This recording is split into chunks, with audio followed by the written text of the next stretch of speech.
All right, I'm not giving up. Every time I record this video, something happens, but I'm not giving up. Today we're coming to you on my cell phone because the other recording equipment has decided not to work. But I really wanted to talk about this, and what I want to talk about is Project 70. Project 70 is going to be very interesting, and it's going to be a lot more interesting than Project 20, and I want to talk about why and how it could be a good gamble on certain ways for you as well. First, Project 20 was basically 20 designers. And those 20 designers came out and they had a very limited play to work with.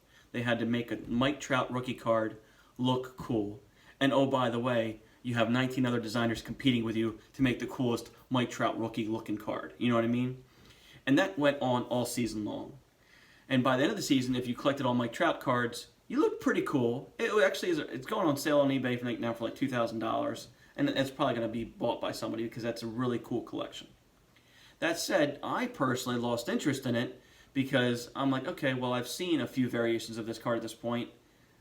I don't need to see any more. Now, they did the same thing with Tony Gwynn, Ken Griffey Jr., George Brett, but they always kept their rookie cards. So they did not give the artist a lot of freedom. Just like in movies, they say, the more you give the director freedom, the better the movie is. And I think they've made that adjustment here with Project 70. The adjustment basically is they have 50 designers, way more than last year, number one. And number two, they can pick up basically a card and then give it a different year. Like, I saw the Andrew McCutchen short print they had last year, but they married that with a different year card. I think it was like a 1971 Topps card that they married it with. And then the artist played with that on top of it. So the artists have a lot more freedom this time to play with different players and different cards and give them an interesting look. So that's what I really like about it. The first three cards released was Fernando Tatis. It was also Mookie Betts and Babe Ruth. I personally bought that. But after I bought that, I saw right away that those were 10,000 print runs. The next week, or the next release, was Acuna and two other guys, and that print run dropped significantly down to 6,000. And now, 2 weeks in, you're averaging 3,000 print runs each card. That's a pretty small number, especially because Topps is also giving you the ability to win a card that's numbered 1 to 70 or 1 of 1. So you actually have a better chance, the smaller the print run, to win one of those nicer cards. And I think right now is the time to buy, because if you're buying right now in February or March, people are not going to start paying attention to baseball till May and June. And that's when it's going to be hitting its mark. It's always going to be hitting its mark in May and June. So you buy right now. I think we're going to see several of these cards go up in value over the next few months. Some of them might stay the same. Some might drop below. You may strike out a little bit. But, that's the whole point of the chase, right? It's the same way as opening up a pack as a chase, as right now you're taking a different gamble on which card is going to jump in value due to, hey, this designer right here is really popular, and I'm going to collect all his cards going forward, or something else. So I have value in that. I think there is value for you in that, and I'm personally going to take some chances. I'm going to go after the Derek Jeter right now, and the Mike Schmidt right now, the Mike Schmidt and the Derek Jeter cards that was released.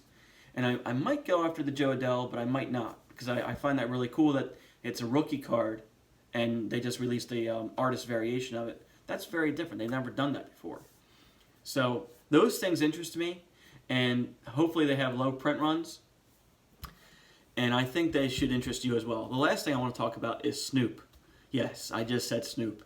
Snoop Dogg is having his own cards. He was the fourth card in the set printed. He had Acuna Jr. in his first card. And he's going to have his designs in here as well. And the reason why I'm bringing him up is because most of you, like myself, might not know any of these designers. I don't know any of them. I'll be honest, I don't know. Maybe Ben Baller, and the only reason why I know Ben Baller is because they shoved them down my throat last year. Okay? But my point is that these designers might grow, grow interesting to you over the year. And once you find out, you say, oh, I like that card. You start memorizing who she is or who he is, and then you follow them all year long. But the only one that I can guarantee all of us know is Snoop Dogg. And I can pretty much promise you that his minions of the world are going to be following what he's doing, you know, because he's a capitalist, and they don't care. They want what he does, and I think for sure his cards will have a lot of value going in the future. That's just my gamble. That's where I'm going to go and see what happens. That's it for tonight's show. I also want to bring up that I want to talk about cards and the applications that we can use on our phones to track our cards and what they're worth and stuff like that. Hopefully later on this week, if I can get my regular computer equipment working again. So again, sorry for tonight's video, but I felt it was important that we talked about Topps Project 70. And one last thing, it does take 10 to 15 days to get to your house. Part of the reason this video is delayed so long is because it takes forever to get to my house, and I'm tired of waiting for it. All right, thanks guys.